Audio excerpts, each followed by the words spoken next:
Every chronic illness has a mental health component. Yes, I know that in many of your cultures, including mine, mental health illness, mental health issues are taboo.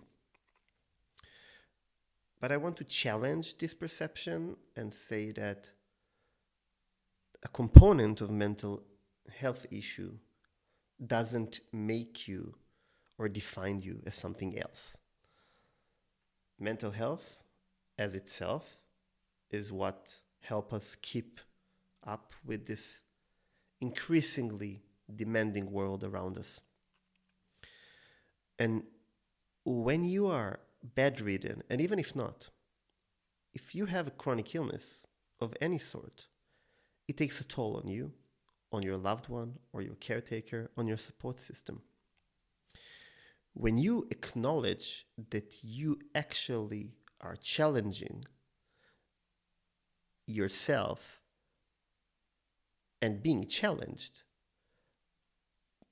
by chronic illness related mental health issues, you are making a huge step towards your healing.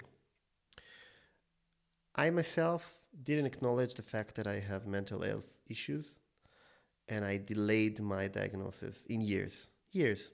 I think that if I would accept that depression, agoraphobia, anxiety is a part of being bedridden, I would have treated it. It was so taboo that even my doctors didn't want me to go to seek therapy because they thought I will be labeled.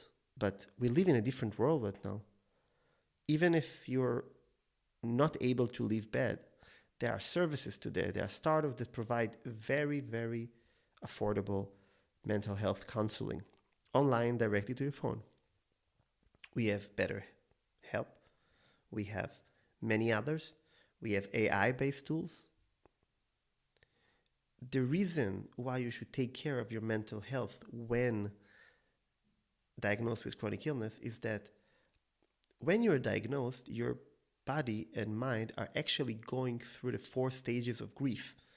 When somebody is grieving, somebody is losing a loved one, they are first in, anger, denial, acceptance. You know those, right? Everybody's talking about them on TV. But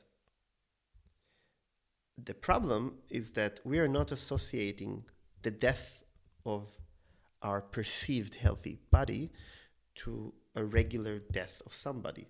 And therefore, our brain doesn't make this automatic connection. But when you are now announced in your 20s, 30s, it doesn't matter that you have a chronic illness. Chronic means for life. You are going through grief. You're kind of saying goodbye to the old you, to the old version of yourself. When you do it in a way that is constructive and mediated, you can actually find and utilize more resources towards your healing. When you ignore the fact that the social isolation, gaslighting, the sometimes detachment from loved ones, that people are not believing you, that your voice is not being heard, that you're feeling basically alone in this journey in many cases, you are really adding stress to yourself that is not necessarily, because you need any bit of spoon or energy you have in order to get better. If you're accepting this, even later after diagnosis, and you're saying, okay, there are these features of grief. I am feeling angry. I am in denial. At some point, very late for some people, acceptance is coming. Sometimes you have the phase that you just completely broken and you don't want to listen to anything. Everything is valid. I'm not a therapist. I'm not here to tell you how to do it. But acknowledging the fact that chronic illness comes with mental health challenges helped me regain control over my life with chronic illness. And I'm sure that can be helpful to you. If this topic is interesting to you, I'll be more than happy to delve in an episode, maybe with a guest, an expert, and talk about it.